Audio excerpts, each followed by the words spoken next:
Yo, what's up? This is me, boy Speedy of the VOC Breakers at the Armory in Kingsbridge, right here at the Hip Hop Hall of Fame. We're nominating Kurtis Blow for the 30th Basketball. It's a song Basketball for 30 years of celebration. But right now, I'm with my man Sal, the Fever Sal. If y'all know about the Fever, this is the man right here. This is Sal. Sal, what's up, baby? It's good to see you, baby. What's up, Speed? You know how it is, just trying to stay in the game and keeping this culture alive and repping for the fellas. You know what I'm saying? But about you, man, tell me a little about how it is from then to now, where you're at. Well, I mean, we started this in 1976. You know, fortunately for me, my family's always been in the nightclub business, and we had some clubs in the South Bronx on 167 Jerome. We had like a jazz place, and we opened up a club. And back in the day when there was disco, you know, and we called it the Disco Fever. And I seen Sweet G in there doing some nursery rhymes, and I was like, wow, what's this? This is very unique. And I love that it was the interaction with the DJ and the MC with the crowd and how they responded back and forth. And I like that they made the place be as one unit, so all the customers felt that they were one. So I started checking out. Me and G became good friends. Started going to the parks. Found Grandmaster Flash, brought him indoors. Then brought Hollywood, Starsky. Hooked up with Kurtis Blow, and you know, me and Kurtis been best friends from way back in the late 70s, and I was best man for his wedding, so I'm here to support him because we've been very good friends all these years, and I'm really proud of him. And you know, you never know somebody's greatness and worth and what we did back then until 30 years later, and then you see these things that are happening now and all the acknowledgement that the original guys are getting, because you know, they didn't get too much in the 90s and you know, the early 2000s, and I see them coming around for the old school guys again. Well, you know, what I've learned growing up and knowing and hearing about you, and even though I was too young to get into clubs and everything, we always danced outside the clubs.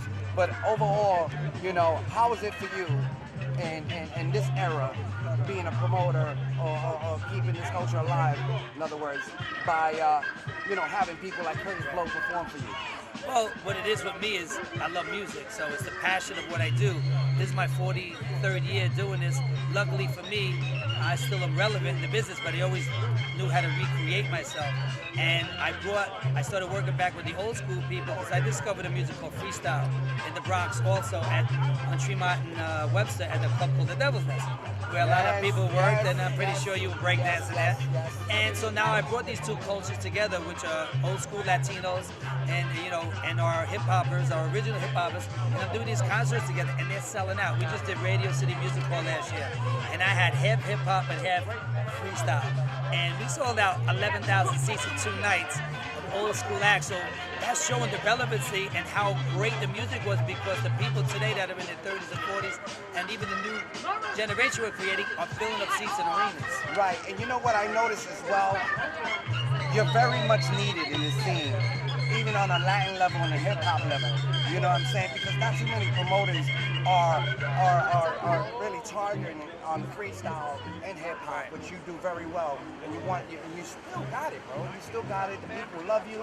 You have a great following, you know, and we want to thank you for keeping this culture alive and also freestyles for Latinos. Yes, well, you know, again, like I said, you know, it died off, and I'm so happy that these guys are still making money on, you know, because they didn't make too much money in the beginning, and I think now they're reaping the benefits. You know, they all got their lives, they got kids now, and now it's a great time. It's like a get-together. I put together like 15, sometimes 17 groups in one night.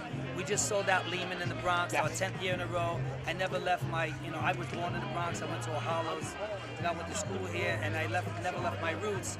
And I just opened up a nightclub in the Bronx, my first one in 15 years.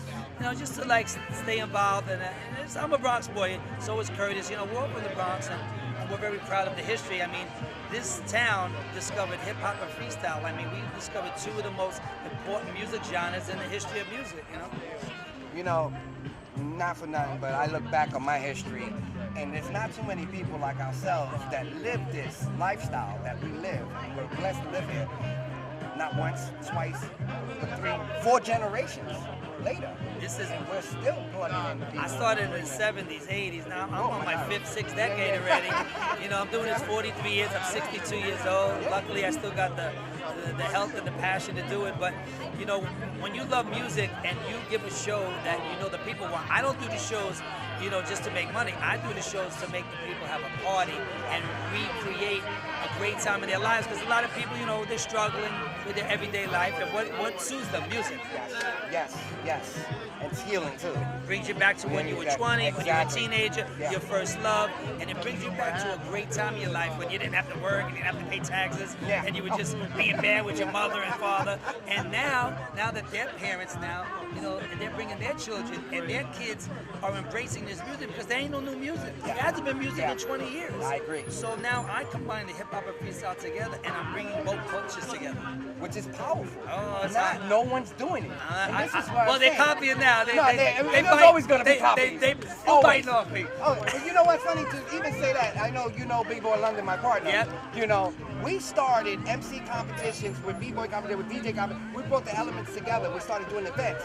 How did BET take Freestyle Fridays from us? The idea and the concept. They bid it. They definitely bid it. That's you know, and today's it's a great idea. Yeah.